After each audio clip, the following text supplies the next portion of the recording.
It looks like Dave will go first, and we'll be off to the races in just a moment.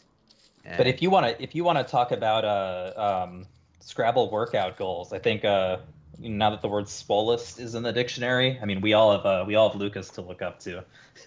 yeah, Lucas, at various points, I know Lucas has done personal training and stuff like that. I know he's one of the fitter Scrabble players Yeah, out there. So, yeah, Lucas, I think the swole one of the swollest for sure. yeah, yeah. Um, all right. So Dave going first, and this is amazing. Like, is this 3 out of the first 4 games we've Yeah. seen a blank come out of the bag for the first player in the game?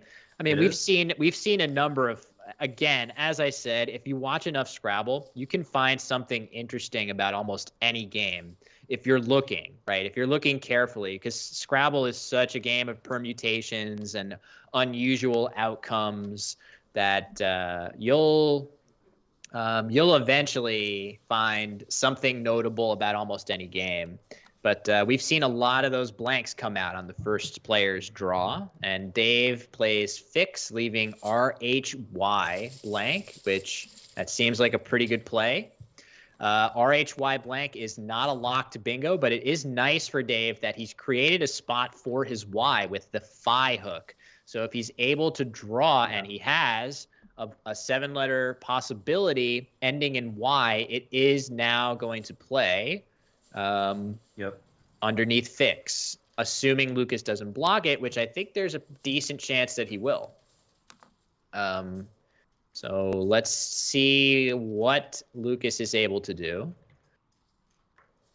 Yeah, He's that got the I for some reason, and I'm not just speaking on behalf of my employer, but the fact that FI is still only good in Words with Friends really makes this track a little more difficult. It would be nice if Defo or something could come down here. Would just be a nice way to not use much time and score points. yeah, Defo. I mean something, and there is that play. Oh, he's just playing Def.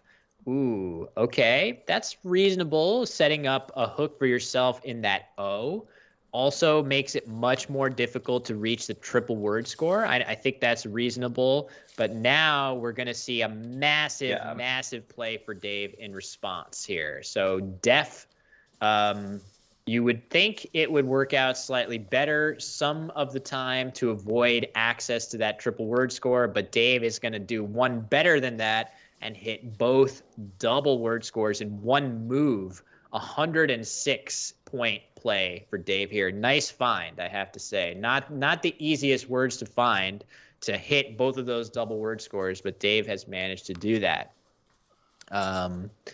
So off to the races for Dave Koenig here. Choltry is the play. You see that defined in the chat. A shed used for assembly.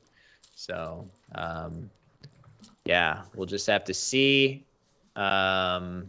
Lucas has a 7-letter word on his rack that enjails. Oh, he has long case through the sea of Choltry. Okay, that's... What do we think? Is he going to spot that one? That's a tricky one, especially, again, the blank is the C there. So, I don't know. This could be a tricky find for Lucas here. Yeah, I mean, I would guess that he knows the word. I feel pretty confident about that, but it's not it is not a gimme. Yeah, we'll see. Both players 2 and 1 coming into this game.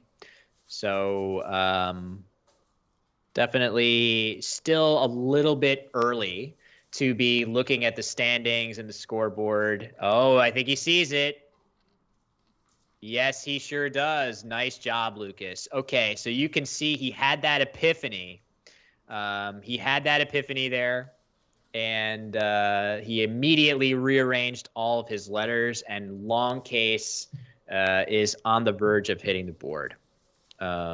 So the trick, though, I think, is that long case is probably an adjective, right? I don't think that takes any hooks. I would challenge an S hook on it for sure. Yeah, so that's that's gonna loom kind of large to see once Lucas inevitably he definitely sees this word. And yeah, okay, you can see the confirmation of our suspicions there that it is an adjective. So no S hooking, but it's going to be really, tempting to put an S on that just because it would be so lucrative in the triple lane. So yeah, we'll see. I think Lucas is probably just looking through that R, maybe the Y of helotry, and just saying to himself, do I really not have anything better than this? The answer is no, he definitely doesn't. Nice play, Lucas. Yeah. To stay in the game there after that massive bingo by Dave. Yep. Huh. Dave's got a weird rack. This is not a wonderful combination of letters for him, but I would assume he will figure out a way of scoring somewhere with this. There's a lot of nice scorers. Yeah, even Levy or something. I mean, Levy's great. Pretty easy. Yep. Levy. It looks like, potentially Budak points out Dave may be holding this. What that means for anyone watching that's not familiar with over-the-board Scrabble, Dave has, after long case was played, Dave has requested a hold, and now you can see what that means is when you say hold, when your opponent plays a word you're not sure of, you're basically saying, wait a second, hold off. I want to consider whether I want to challenge your word. And Dave has decided he does want to challenge this word. And you know what's really interesting about this? What does this challenge mean for whether Dave is likely to try the S hook now, right? So this is a really interesting game theory question. Lucas plays long case. Dave holds the play and challenges. The word is ruled valid. What does that mean now for your ability to put an S on there? Even though we know, we've told you guys it's an adjective, it's not a noun. But will the players feel emboldened to put an S on it now?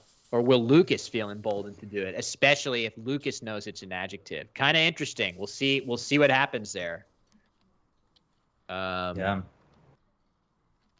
So Levy is the play, as you suggested. That looks like a really nice idea to get rid of some of those high-scoring tiles. I don't think there's likely to be much better. It scores 36 points there. So the play comes down quickly for Dave, who is still way up on Lucas here. Lucas did get an extra 5 points there, so he's up to 84. But look at that. Look at Lucas's draw. That's interesting. Yeah, it is. So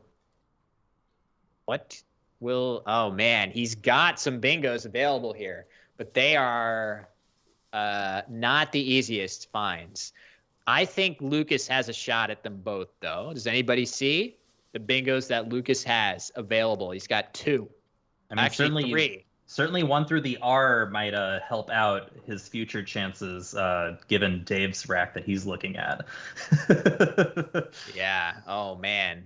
I'm pretty sure all of Lucas's bingos will block. So Dave has his letters set up to indicate that he sees this possible word going down through the R of Choltry, right? So Dave clearly sees that. You can see if you were to take the E and O on Dave's rack and push them aside, it would perfectly spell out Temerus through that R. He clearly sees it.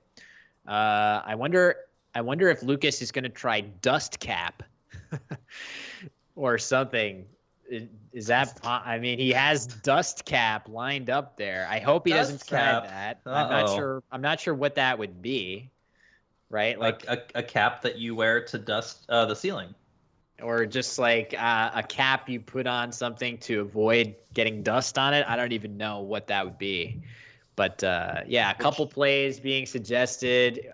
Postcard through the R, ad script through the R. Oh no! What is this? It's. Okay, he literally was about to misspell Dust Cap, but now he's arranged it to be correct. I was like, this is all sorts of trouble. Okay, so Lucas is going for it here. He has played Dust Cap. Dave is a lock to challenge this. Yeah, he is going to challenge it. And this is our first correct challenge. We haven't seen one yet. It's taken a few games. We're here in game 4.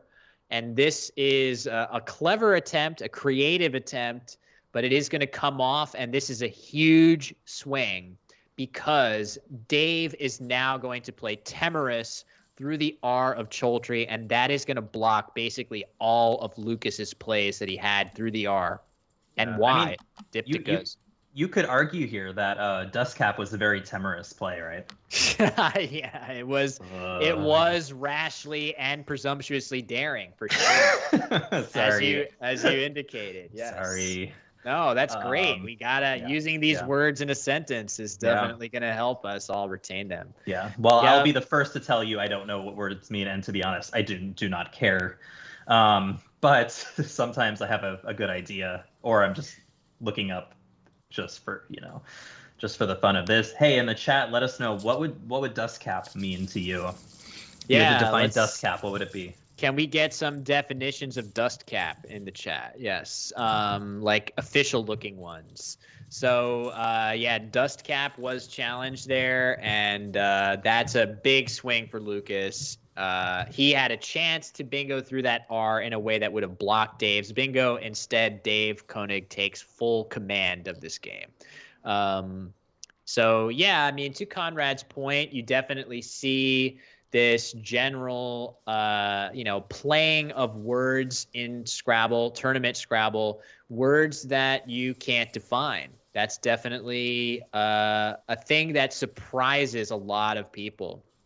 A related thing that surprises people is that there are many players of Scrabble in the world who don't even speak English that well, that play English language Scrabble. Some of those people are using Scrabble. They may be youth players from around the world that are using Scrabble as a way to improve their English literacy. But there are expert world champion level players who don't speak that well in English.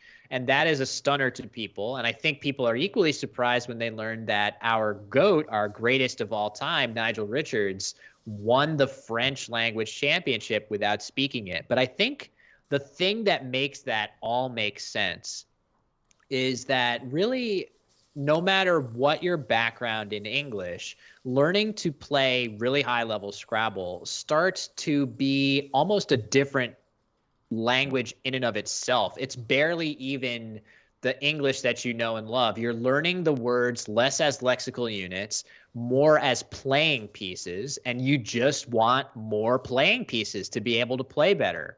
And what those playing pieces actually mean, it's almost as if you would require Scrabble players, or like imagine Magic the Gathering, right? A lot of Magic the Gathering cards have fun flavor text at the bottom, right? If there's some wizard or there's some dragon at the bottom of that Magic card, they have a little bit of lore for you to learn to help you know more about that dragon.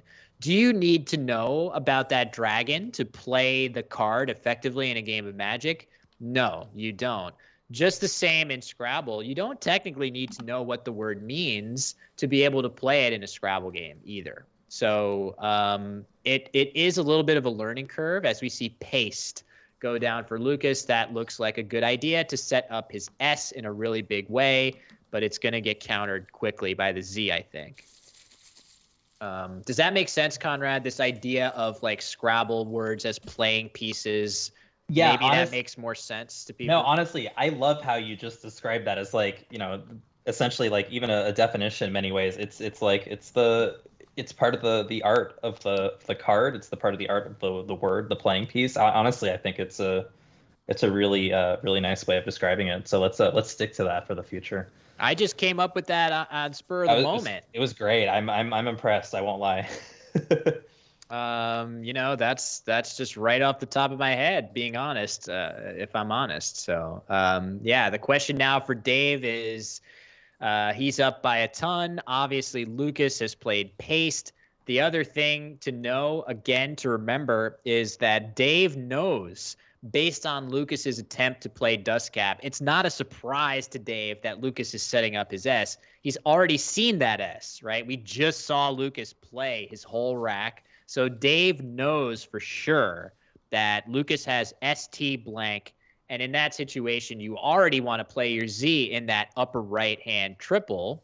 But now Dave has every incentive possible to play something up there that blocks off that S hook on Spaced. He knows Lucas has it. So we're going to see zip or pause here for sure. I guess I would probably play pause for the extra points. I'm not really worried about PS plays going down there. So pause champs.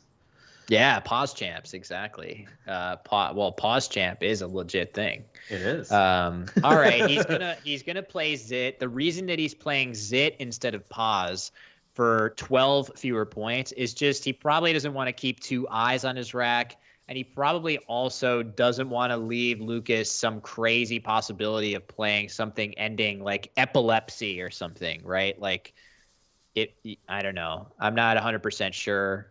I would probably still play pause for the extra points here, but it's not a big difference. So Zit is fine. Pause for sure. I mean, this is a small mistake, but he clearly considered it because even after he put it down, he still looked for a little while. Yep. Though I think actually part of what's really interesting about the play, and Dave may be looking a bit further ahead here, is he's actually setting himself up for some pretty cool plays in the future. Should he draw something that he could hook ZT or Zite, is kind of cool. I suspect that went into his thought process for this play, since he knows that Lucas is really going to try to be bingoing soon. If he can make a play that sets up future plays, he may be able to continue to score really well. So I suspect that's what's going through his mind in not playing POZ. Makes a lot of sense. See how it plays out. Yep, makes a lot of sense. Either way, Dave is up a ton. It's definitely, again, just to reiterate, these games, you just don't know this early what a deficit like this or what a lead like this will end up doing for your chance to win tiebreakers, right? So even though this game looks like Lucas will be very, very hard pressed to make a comeback in this game, but the plays still matter a little bit.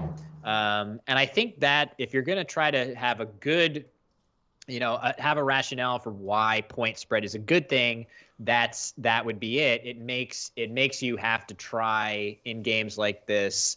But at the same time, if you've ever been in games like this, you know that it's one of the worst things ever to feel like you still have to try, right? Like you would want to resign this game and save your mental energy for a game that you could actually win. But that is not currently how things go.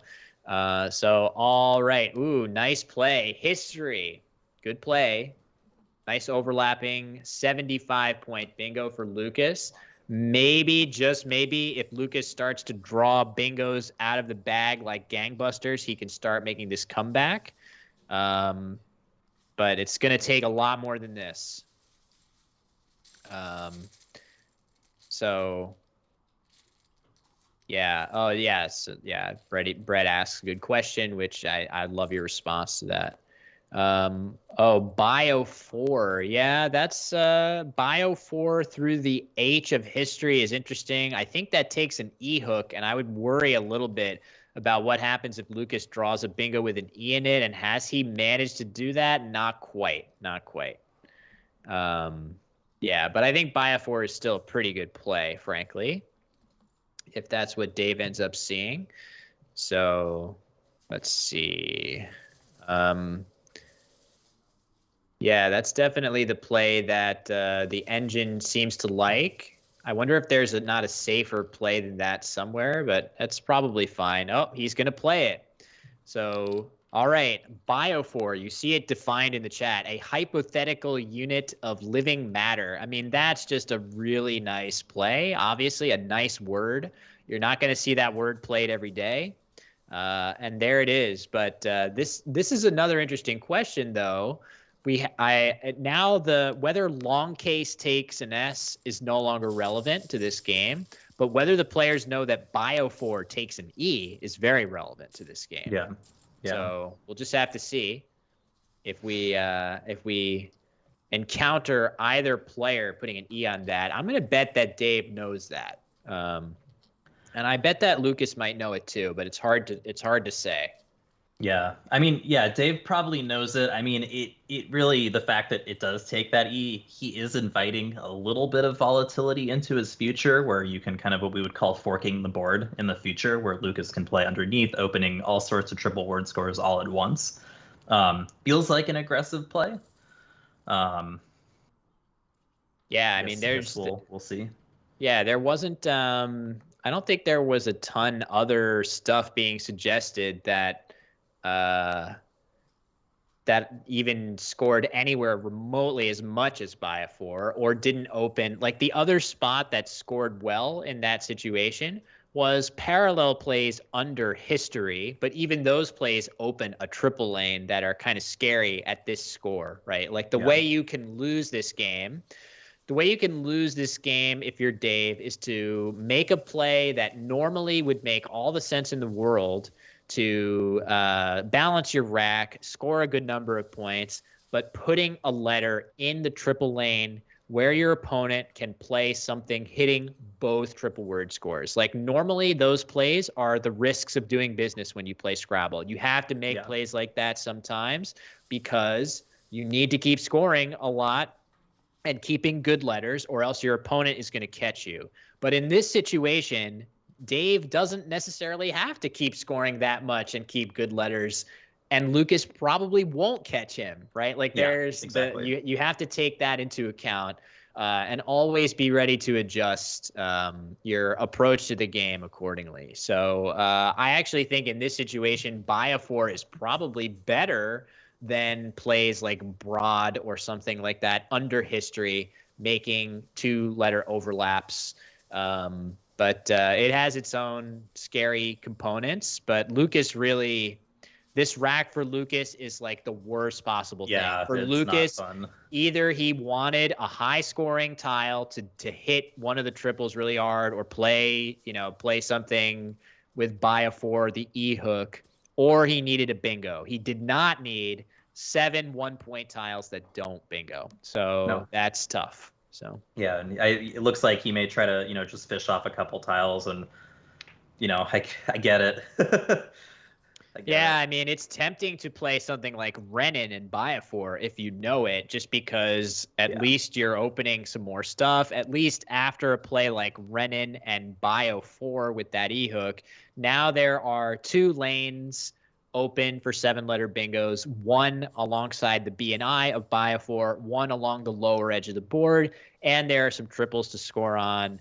But of course, if he is going to play Bio 4 down low and Renin, he's going to get hit with Nakeder for a massive score. So Dave is, and Nieder is going to play with Bio 4 too. So Dave is, no matter what, it looks like Dave is on the cusp of really blowing this game open next turn. Yeah. So this will be our 4th game of the day, and after that, I believe that both of us and all of the players are going to go take a little bit of a lunch break, and then, as if this wasn't enough, we're almost 4 hours into the stream, and we're 4 games in, but we're going to do it all again in the afternoon. 4 more games coming everybody's way. And then we do the whole same thing tomorrow. So if you're enjoying this broadcast and this type of content, there is a lot more coming your way over the course of this weekend. And then, of course, the 4 decisive games on Monday. We're going to know much, much more about the standings, who's doing well, who's in contention. For now, we're really just sort of getting our feet wet. And basically, I feel like early on in a tournament, you can't win a tournament by doing well early, but you can sort of put yourself in position to lose a tournament, right? If you go 0-4 or something, that's going to be really tough to come back from. But going 4-0 guarantees almost nothing. Yeah. Is there a point at which you start to care about the standings, or do you try to ignore it as long as you possibly can, Conrad? I may not be the right person to answer this question because I actually don't look at standings. Yeah, no, I think you're I might look. exactly. Yeah. I think you're exactly the right person to answer it. So why would you not do that? I mean, I have anxiety and stuff, and why bring the metagame into play if I don't have to? I'd rather just look at the tiles in front of me and make the best play that I can every turn and fewer distractions. It's no different than, not wanting to check your phone during a game to see if you missed something, right? It's just just play the game. And Interesting. for me, that's how it has to be. I'll look at the standings, maybe before the last game, say, like if it's gonna if it will influence how I'm going to play the game. But most likely, since most people do look at standings, I've just in the past I've had people come up to me like, "Oh, you're doing this," and I'm like, "Oh, great.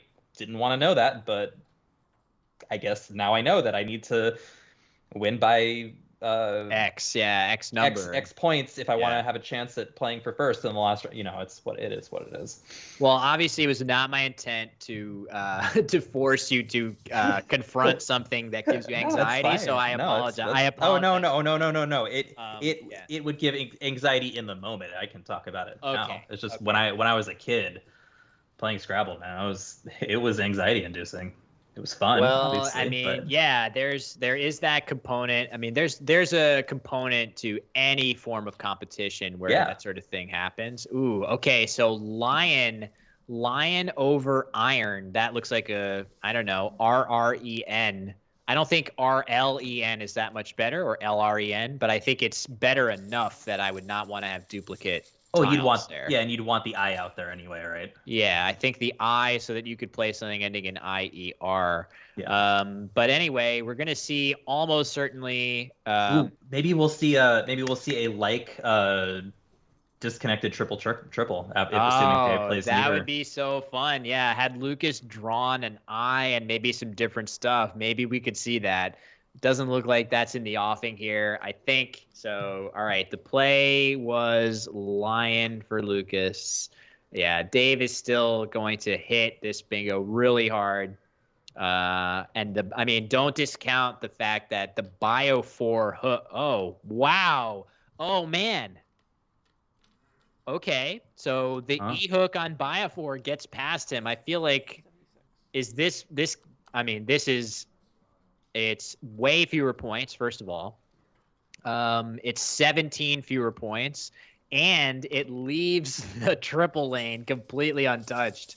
So I think for a couple reasons, Dave clearly is not familiar with the E hook on Biofor. You could get 17 more points and really make it tougher to play a triple here. So that's a slight miss, but Dave's still in full command.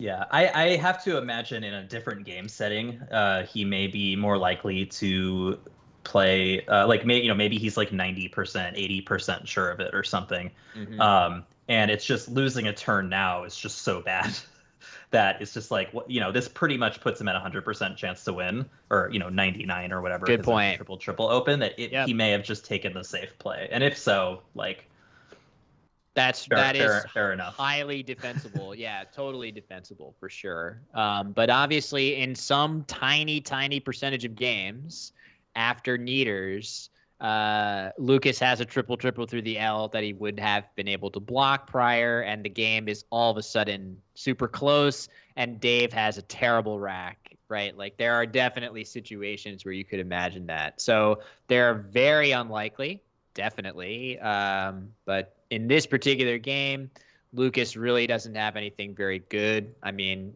again, his best plays, quote unquote, here are probably to use the Bio 4 hook with the E, but that is probably not correct here because he needs to leave as many open spots for this miraculous comeback as possible. So I really don't know what he should do here, frankly.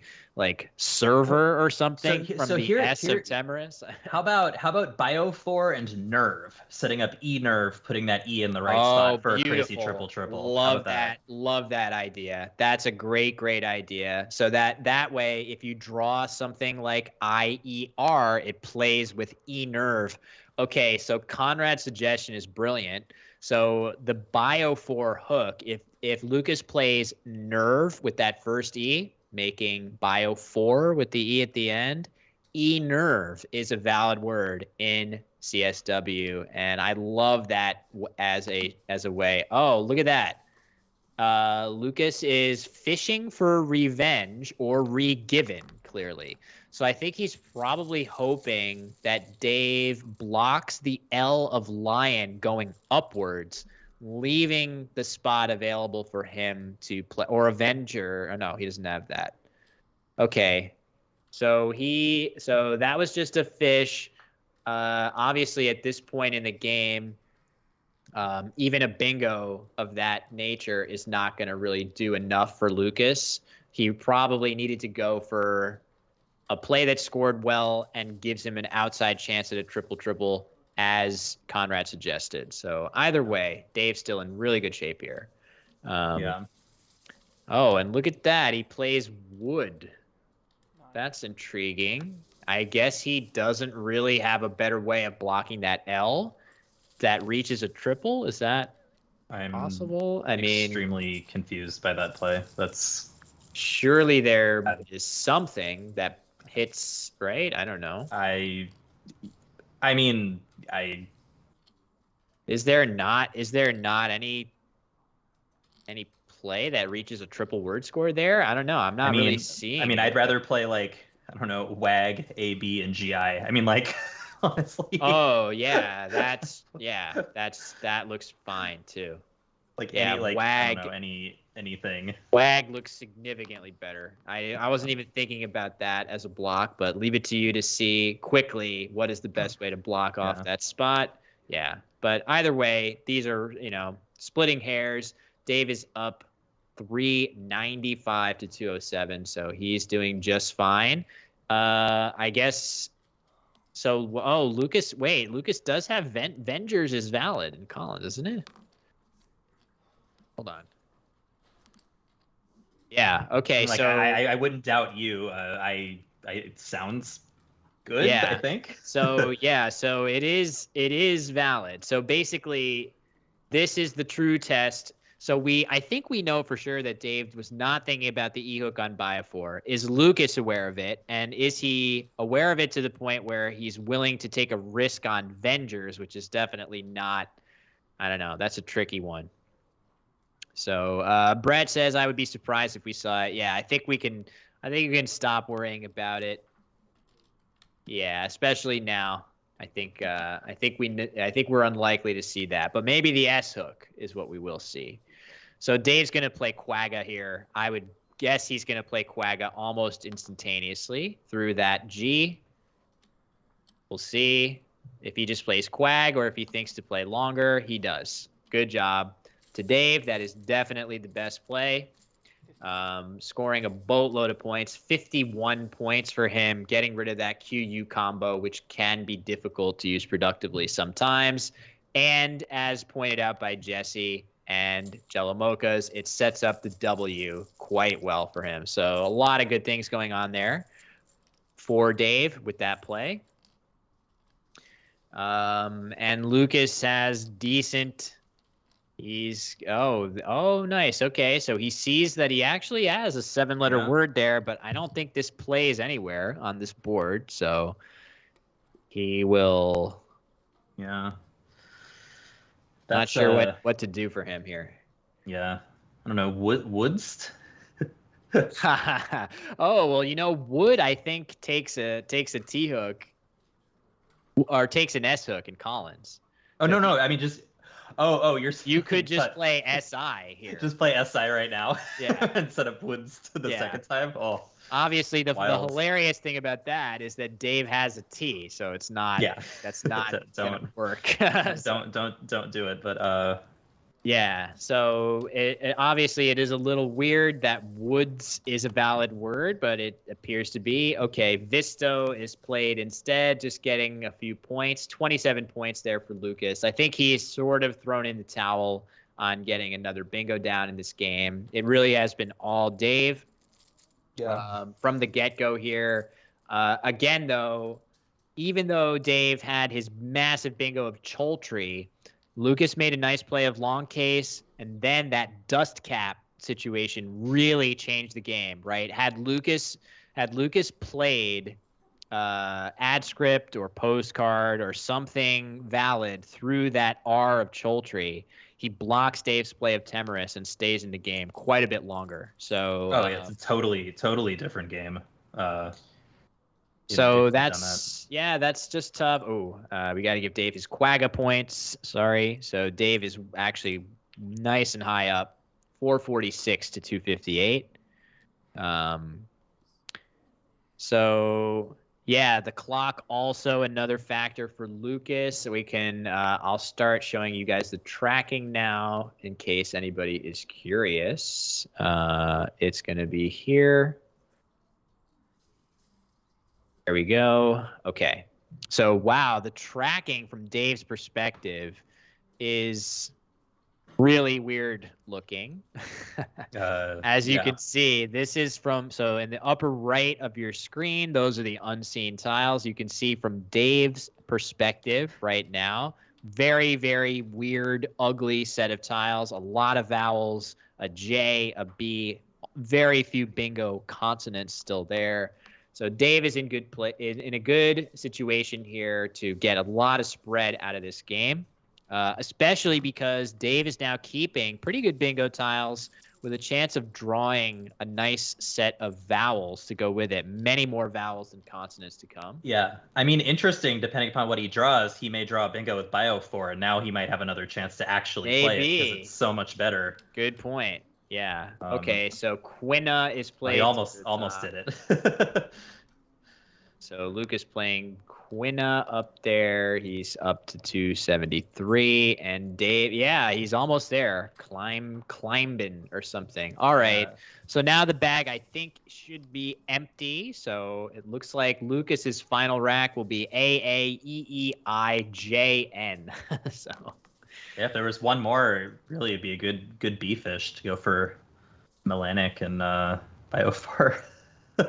Yeah, I mean, I wonder if, now let's just see, given that this game is completely decided, is he going to try something like Melik here, right? 45 points. I don't know. Somebody points out Baculene. That's what I was about to say he has Baculene, so yeah. Beautiful. So through the A of Levy and U of Temerus is just a wonderful play, scoring 36 points of Baculene, which would be tremendous there.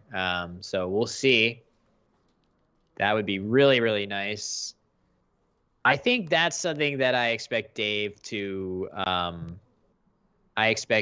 spot.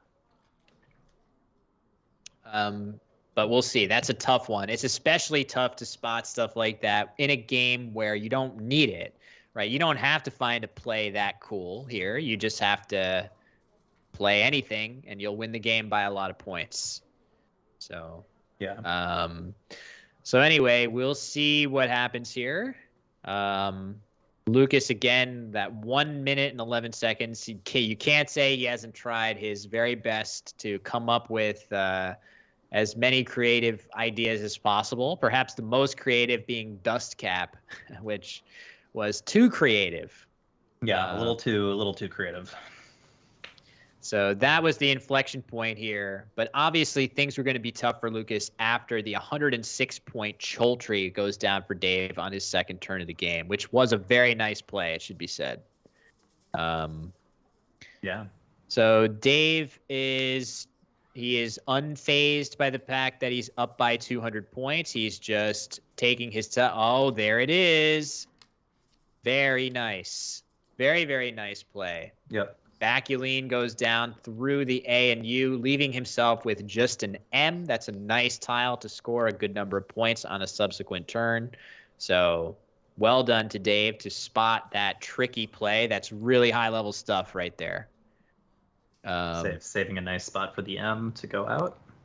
Yeah, for sure. Lucas quickly not interested in most of the good plays there would involve the Bio4 E hook, which again we're over it at this point. Lucas plays Jai. Yeah. for a few points, and Dave will just plop his M down in the upper corner. And that's it. So another pretty solid performance here. We just saw Dave Wiegand win prior to this. Another Dave Koenig, with a pretty emphatic 541 to 299 win in this game.